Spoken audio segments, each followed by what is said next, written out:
Jumpa kembali dalam pembelajaran tema perdagangan internasional.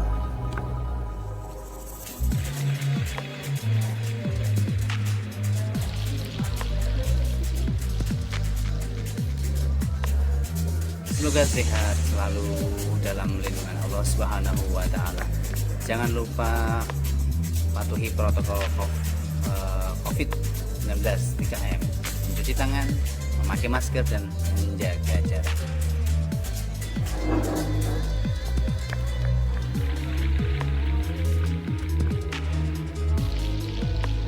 Assalamualaikum. Skenario pembelajaran.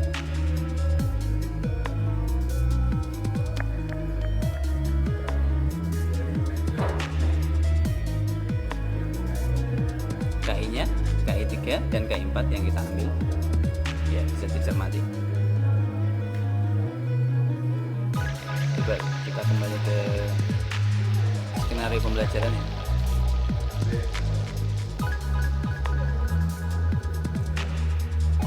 Jadi dalam skenario pembelajaran ini IPS kelas 9 ya, semester 6, materi pokok dengan tema perdagangan internasional dengan kompetensi dasar. Kemudian ada materi yang kita pelajari mengenai perdagangan internasional, faktor pendorong, manfaat dan hambatan perdagangan. Media yang bisa kita gunakan adalah buku paket IPS kelas 9, bisa menggunakan buku PSE yang bisa kita searching di internet, kemudian dengan menggunakan media YouTube agar lebih interaktif ya. Kemudian kita mengerjakan kuisis. Kemudian semua itu selanjutnya bisa dikomunikasikan dengan guru pengampu untuk tindak lanjutnya ya. Pengiriman tugasnya bisa melalui WA Group atau Google Classroom dan media sosial yang lain. Kita lanjutkan. KI 3 dan KI 4.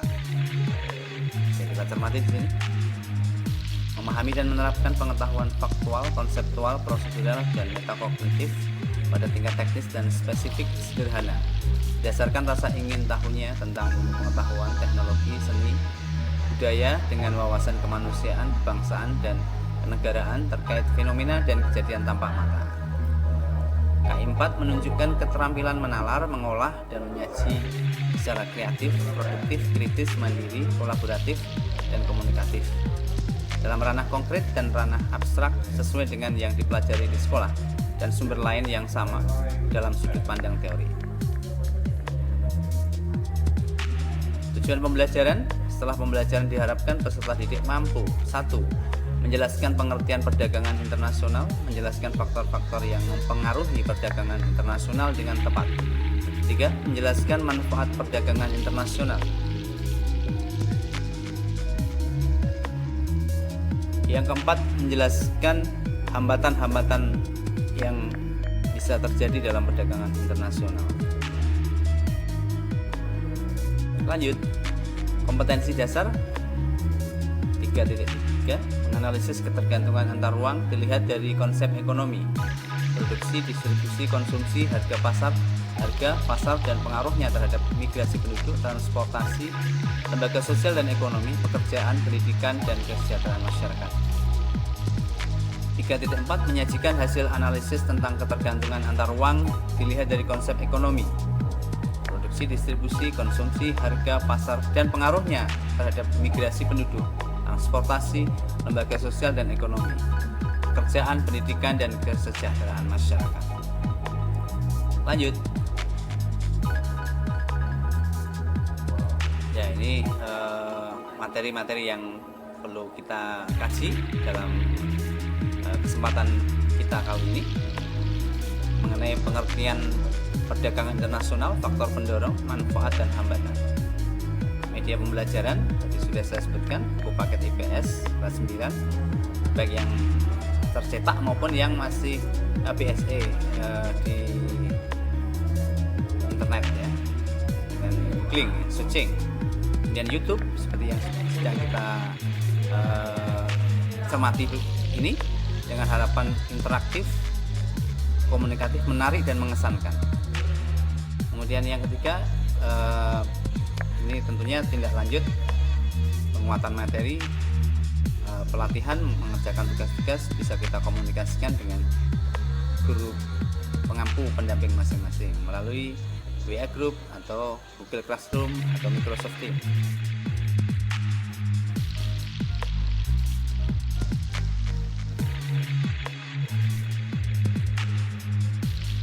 Baiklah, kita lanjutkan sebagai insan yang Pancasila, beriman dan bertakwa kepada Tuhan Yang Maha Esa. Maka kita mulai pembelajaran setiap bahasa tema yang kita angkat. Kita mulai dengan berdoa kepada Tuhan Yang Maha Esa. Bagi yang muslim dengan basmalah,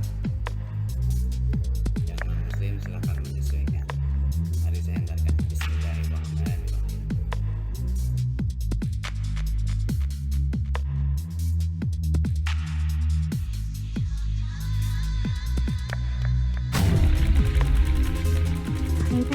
Transaksi perdagangan internasional itu perdagangan internasional adalah proses pertukaran barang dan jasa antara dua negara atau lebih dengan tujuan mendapatkan keuntungan atau laba, di mana negara yang menjual ke negara lain disebut eksportir dan negara yang menerima barang disebut importir. Apakah perdagangan dalam negeri sama dengan perdagangan internasional? Perdagangan dalam negeri itu sama saja terdapat beberapa perbedaan yang disebut ekspor dan penggunaan Taiwan sebagai ekspor.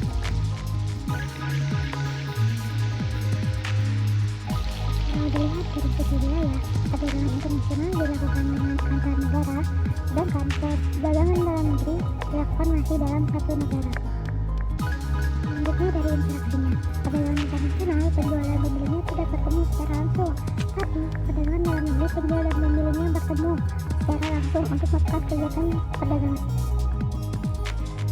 Kalau dilihat dari kualitas dan biaya perdagangan internasional memiliki kualitas yang bertaraf internasional dan harga yang mahal, sedangkan perdagangan dalam negeri memiliki kualitas yang bervariasi dan harga yang lumayan terjangkau.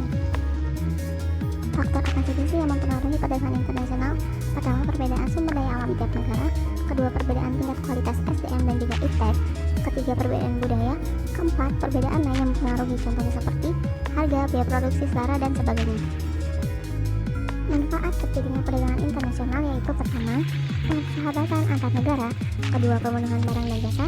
Ketiga, meningkatnya pendapatan negara. Keempat, mendorongnya kemajuan iptek. Dan yang terakhir, menciptakan spesialisasi produk. Hambatan dalam melakukan perdagangan internasional yaitu tarif atau bea cukai, kedua kuota impor, ketiga subsidi, keempat exchange control, dan yang terakhir politik dumping. Persahabatan antar negara, kedua pemenuhan barang dan jasa, ketiga meningkatnya pendapatan negara, keempat mendorongnya kemajuan iptek, dan yang terakhir menciptakan spesialisasi produk. Hambatan dalam melakukan perdagangan internasional yaitu tarif atau bea cukai, kedua kuota impor, ketiga subsidi, keempat exchange control, dan yang terakhir politik dumping. Pada video kali ini kita akan membahas tentang perdagangan internasional atau perdagangan luar negeri. Anak-anak, apakah yang dimaksud dengan perdagangan? Perdagangan adalah proses pertukaran barang dan jasa antara dua negara atau lebih atas dasar kesepakatan bersama dengan tujuan mendapatkan keuntungan atau laba. Nah, itu tadi adalah pengertian perdagangan internasional, anak. Tujuan dari adanya perdagangan internasional adalah meningkatkan gross national product atau total nilai produksi barang dan jasa di dalam suatu negara selama 1 tahun. Dalam perdagangan internasional terdapat ekspor dan impor. Tentunya kalian telah memahami apa yang dimaksud dengan ekspor dan impor, bukan?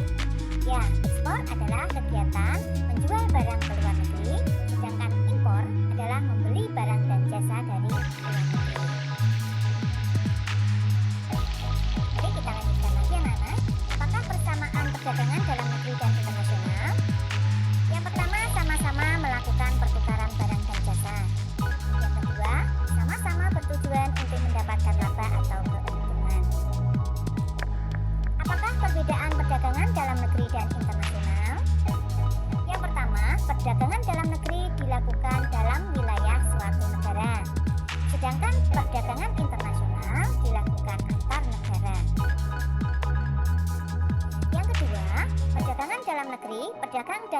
bertemu secara langsung. Namun, perdagangan internasional, pedagang dan pembeli tidak bertemu secara langsung. Yang ketiga, perdagangan dalam negeri, mata uangnya sama, sedangkan perdagangan internasional berbeda, sehingga menggunakan devisa. Tahukah kalian apakah yang dimaksud devisa? Devisa merupakan alat pembayaran luar negeri, bisa berupa mata uang asing, bisa berupa emas, dan sebagainya. Yang keempat, perdagangan dalam negeri tidak dikenai bea masuk, hanya retribusi. Namun, perdagangan internasional dikenai bea masuk atau pajak. Perdagangan dalam negeri, biaya angkutnya lebih murah karena jaraknya juga lebih dekat. Sedangkan perdagangan internasional, biaya angkutnya lebih mahal. Perdagangan dalam negeri, kualitas barangnya bervariasi. Sedangkan perdagangan internasional, kualitas barang harus mengikuti standar internasional. Dan yang keenam, perdagangan dalam negeri menggunakan peraturan perundang-undangan atau hukum nasional, sedangkan perdagangan internasional menggunakan peraturan perundang-undangan yang berbeda-beda atau hukum internasional. Sebelum Ibu lanjutkan, jangan lupa klik subscribe dan tombol loncengnya ya, supaya kalian senantiasa mendapatkan notifikasi dari video-video terbaru saya. Apakah faktor pendorong perdagangan internasional? Yang pertama, perbedaan sumber daya alam. Misalnya, Indonesia menghasilkan minyak bumi, Jepang tidak menghasilkan minyak bumi, maka terjadi perdagangan antara Indonesia dan Jepang.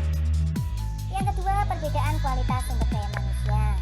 Suatu negara banyak memiliki tenaga ahli, sedangkan negara lain tidak memiliki tenaga ahli, maka akan terjadi perdagangan tenaga kerja.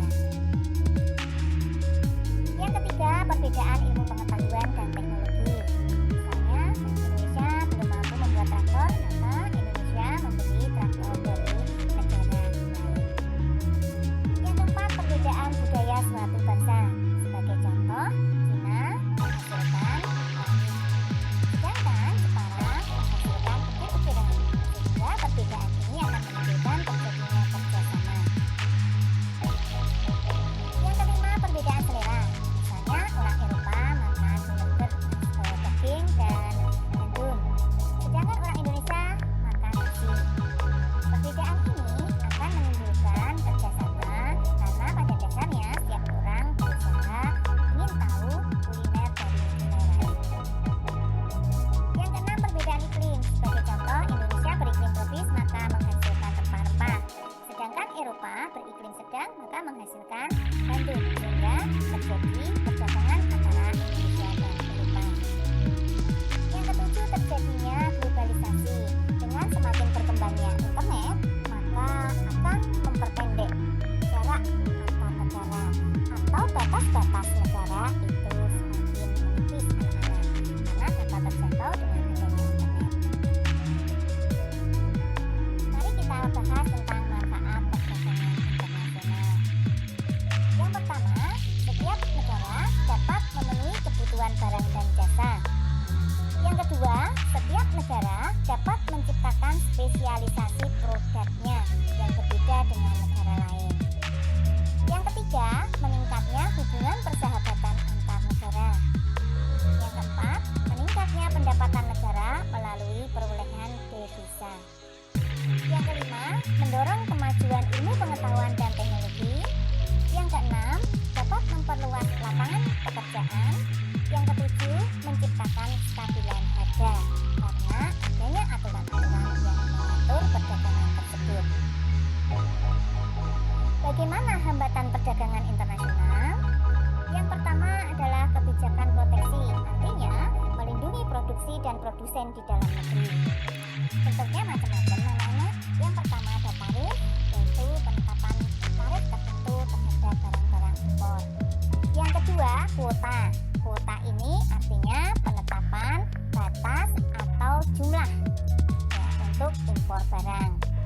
Larangan impor itu artinya adanya larangan impor barang-barang tertentu. Subsidi itu memberikan bantuan kepada pedagang dalam negeri. Dumping artinya menjual barang lebih murah ke luar negeri dibandingkan menjual barang di dalam negeri. perbedaan mata uang antar negara. Yang ketiga, kualitas sumber daya manusia yang rendah. Yang keempat, pembayaran antar negara sulit dan risikonya besar. Yang kelima, terjadinya perang.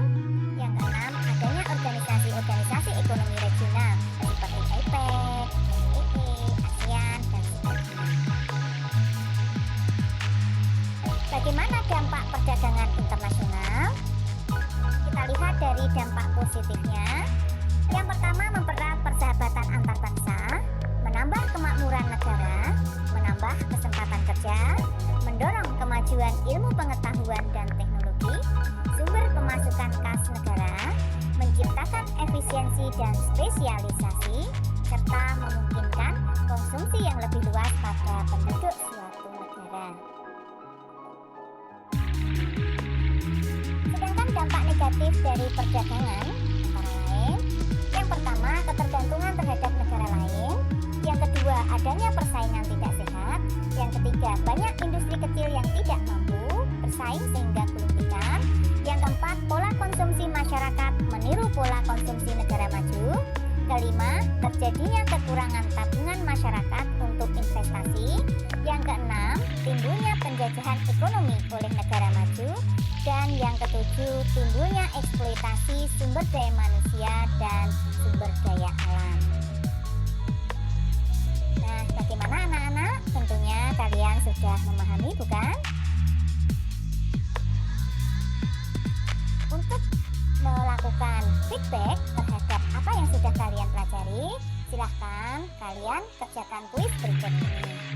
Yang pertama, apakah perbedaan perdagangan dalam negeri dan perdagangan internasional? Yang kedua, mengapa suatu negara melakukan impor barang? Yang ketiga, sebutkan 5 faktor pendorong terjadinya perdagangan internasional. Yang keempat, sebutkan 5 manfaat perdagangan internasional. Yang kelima, sebutkan 5 hambatan perdagangan internasional. Yang keenam, sebutkan 3 dampak positif perdagangan internasional. Dan yang ketujuh, sebutkan 3 dampak negatif perdagangan internasional.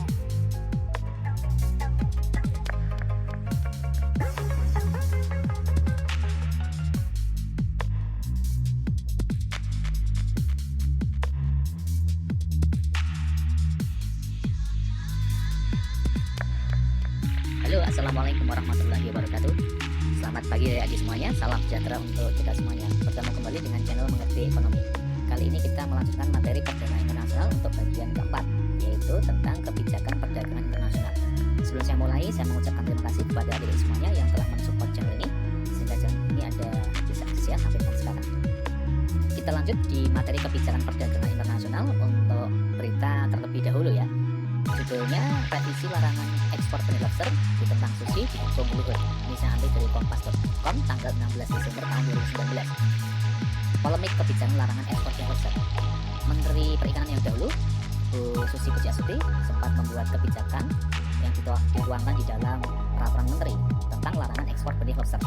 Dia mengatakan bahwa tingginya permintaan baby lobster yang disebut dengan benur ya dari Vietnam itu membuat benih lobster dieksploitasi lewat penangkapan besar-besaran. Ekspor benih lobster membuat kerusakan ekologi. Jika benur itu sebenarnya dibiarkan hidup di laut bebas, itu nilainya tinggi saat menjadi lobster dewasa. Ternyata kebijakan larangan ekspor benih lobster itu tidak dilanjutkan saat menterinya Bapak Edi Prabowo sekarang ya. Bahkan didukung oleh Menteri Koordinator Kemaritiman Bapak Luhut Binsar Panjaitan. Terlebih beliau mengatakan demikian, saya kira bagus, kan kalau nggak diambil benih lobsternya juga, yang hidup atau tumbuh kurang dari 1%. Lebih baik diekspor, ketimbang selama ini banyak yang diselundupkan. Sekarang ekspor dibuka, tidak semua benih lobster dijual ke luar negeri semua. Sebagiannya akan dilepas ke alam liar. Nah, kemudian dicabutlah kebijakan larangan ekspor benih lobster itu ya. Nah, saat ini sah ekspor benih lobster ini diperbolehkan. Oke, terlepas dari polemik itu, sebenarnya saya akan melihat bahwa larangan ekspor benih lobster itu adalah salah satu contoh kebijakan dalam perdagangan internasional. Itu adalah berita yang ada di kompas.com ya, yang saya ambil yang akan saya kaitkan dengan kebijakan tersebut. Oke, kita lihat berita yang lain yang tidak kalah menarik. Ini adalah kebijakan proteksi sebagai dalih perang dagang Amerika Serikat dan Cina. Ya, adik semuanya tahu ya bahwa akhir-akhir ini ya perang dagang Amerika Serikat dan China ini berdampak besar terhadap perekonomian dunia kan gitu kan. Nah, apa sebenarnya perang dagang itu yang terjadi kan gitu kan. Jadi ini adalah diawali dari Amerika Serikat ketika tanggal 22 Januari ya, Washington mengenakan tarif atas panel surya dan mesin cuci asal China. Ketika Amerika menentukan tarif atas panel surya dan mesin cuci, maka otomatis nanti harga panel surya dan mesin cuci dari China itu harganya menjadi lebih tinggi karena diberikan tarif atau pajak kan gitu. Nah, Cina tentu saja mungkin tidak terima kan gitu kan. Harganya yang dulunya bisa murah malah jadi sekarang mahal ketika masuk ke pasar Amerika. Maka Cina kemudian membalas ya, untuk barang-barang Amerika yang masuk ke Cina adalah apa? Juga dikenakan tarif juga. Ya, artinya apa? Barang-barang Amerika ketika masuk ke Cina yang dulunya mungkin relatif lebih murah ya, sekarang jadi lebih mahal gara-gara diberikan tarif kan gitu. Nah, ini kemudian apa? Berlanjut saling membalas gitu kan. Nah, ini alasan mereka akhirnya bahwa mereka juga ingin apa nih, melindungi produk mereka gitu kan. Nah, dia melakukan apa? Proteksi. Ya, melindungi produk dalam negeri ya atas serbuan dari produk asing. Itu adalah contoh juga kebijakan perdagangan internasional. Oke, sebenarnya apa sih kebijakan perdagangan internasional itu? Oke, kita lihat adik-adik. Kebijakan perdagangan internasional adalah segala tindakan pemerintah atau negara, baik langsung maupun tidak langsung, untuk mempengaruhi komposisi, arah, serta bentuk perdagangan luar negeri ya, atau kegiatan perdagangan yang mereka lakukan. Ya, contoh tadi ya, kebijakan larangan ekspor itu kan ya tindakan pemerintah yang berpengaruh terhadap arah kebijakan ya ekspor dialog serta semacam itu. Oke, apa instrumen dari kebijakan perdagangan internasional ini? Nah, kebijakan perdagangan internasional ini mencakup tindakan atau kebijakan pemerintah terhadap perdagangan luar negerinya, khususnya mengenai ekspor dan impor barang jasa. Ya, misalnya pengenaan tarif terhadap barang impor bilateral, trade agreement, pengenaan kuota impor dan ekspor dan lain sebagainya. Nah, kebijakan dari perdagangan internasional ini berarti bisa kita lihat dari dua sudut pandang ya, baik ekspor maupun impor. Nah, untuk kebijakan impor ini terdiri dari kebijakan tarif dan biaya masuk, kuota impor, larangan impor, substitusi impor, subsidi produk dalam negeri. Untuk kebijakan ekspor terdiri dari premi atau subsidi ekspor, diskriminasi harga, larangan ekspor, dumping. Apa itu ya? Kita bahas semua satu persatu ya. Oke, kita lihat mulai dari kebijakan impor dulu. Yang pertama adalah tarif dan biaya masuk. Apa yang tarif dan biaya masuk? Tarif dan biaya masuk itu adalah pajak untuk barang impor yang masuk ke dalam negeri. Jadi pembebanan atas barang-barang yang melintasi daerah pabean atau custom area. Nah, ini wujud dari bentuk kebijakan tarif ini adalah pajak impor. Di barang luar negeri yang mau masuk ke dalam negeri, ya ini dikenai pajak terlebih dahulu. Ya, maka otomatis nanti harganya memang jadi lebih mahal untuk barang impornya gitu kan. Pemerintah sebenarnya mendapat dua keuntungan. Untuk yang pertama adalah bahwa nanti memperoleh pemasukan dari pajak itu. Kemudian yang kedua adalah kalau pemerintah dalam negeri itu menghasilkan produk yang sama, ya itu nanti tetap produk dalam negeri yang relatif akan lebih laku. Kenapa? Karena harga barang impornya dikasih apa? Pajak. Maka daerah kebijakan tarif biaya masuk dinamakan kebijakan proteksi. Kemudian yang kedua adalah kuota impor. Ini adalah pembatasan untuk barang-barang impor. Nah, apa dampaknya kalau dibatasi? Ya berarti jumlah barang impor menjadi lebih sedikit. Nah, sehingga kalau ada produk lokal yang sama, maka yang beredar lebih banyak produk lokal. Ini juga kebijakan proteksi, melindungi produk dalam negeri ya, agar tidak kalah dari produk asing. Ini kuota impor. Kemudian yang ketiga adalah larangan impor. Kalau ini lebih ekstrim. Kalau kuota impor itu hanya dibatasi. Kalau larangan sama sekali tidak boleh masuk. Nah, ini jelas-jelas sekali ya, ini kebijakan proteksi, ingin melindungi produk dalam negeri. Dilakukan misalnya ketika panen raya ya. Contoh misalnya saya ambil dari berita itu, Kementerian Pertanian tetap tolak impor jagung karena ada kebijakan yang ingin ya dipenuhi ya, supaya istilahnya produk jagung di dalam negeri itu menjadi raja di negeri sendiri kan gitu. Oke, kemudian yang keempat ada substitusi impor. Ini adalah kebijakan pemerintah mendorong produsen dalam negeri bisa menghasilkan produk yang bisa sebagai pengganti barang impor. Kemudian yang kelima adalah subsidi produk dalam negeri ya. Subsidi ini memberikan bantuan kepada produsen agar biaya produksinya lebih murah. Ya, kalau biaya lebih murah maka nanti harga relatif murah. Sehingga ketika ada produk asing masuk ya dengan asumsi kualitasnya sama, itu masyarakat atau konsumen tetap memilih produk dalam negeri karena harganya lebih murah. Ini juga contoh kebijakan proteksi agar barang dalam negeri tetap bisa eksis. Ya. Oke, ini adalah kebijakan dari sisi impor. Sekarang kita masuk kebijakan dari sisi ekspor.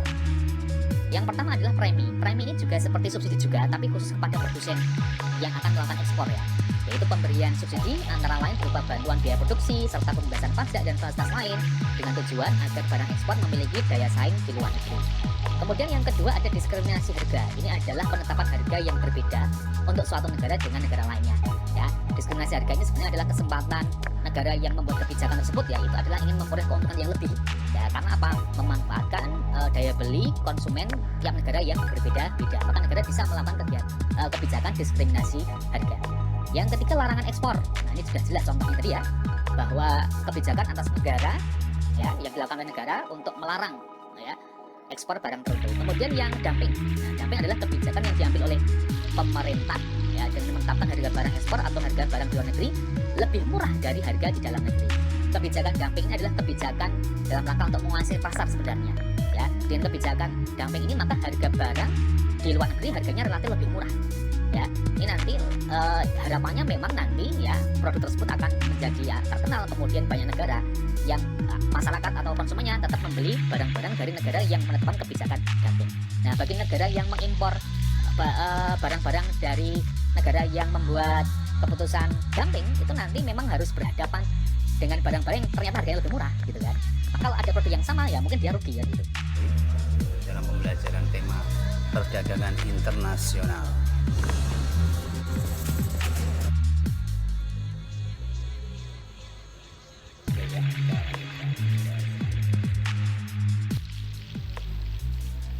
Saatnya untuk menarik kesimpulan setelah mencermati video ini dan melakukan diskusi dengan teman, tanya jawab dengan guru. Kita bisa menyimpulkan beberapa hal yang terkait dengan regulasi perdagangan. Ya, kesimpulan itu bisa ditulis di kolom YouTube ataupun dikirim ke media yang disarankan guru, yang diarahkan guru.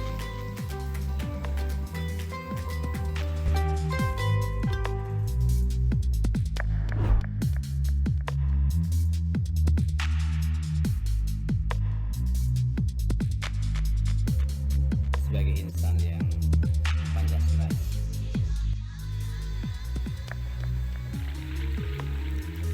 sebagai insan Pancasilais, marilah kita akhiri setiap kegiatan dengan bersyukur, berdoa kepada Allah, kepada Tuhan Yang Maha Esa, dengan bacaan hamdalah bagi yang muslim. Yang non muslim saya persilahkan untuk menyesuaikan.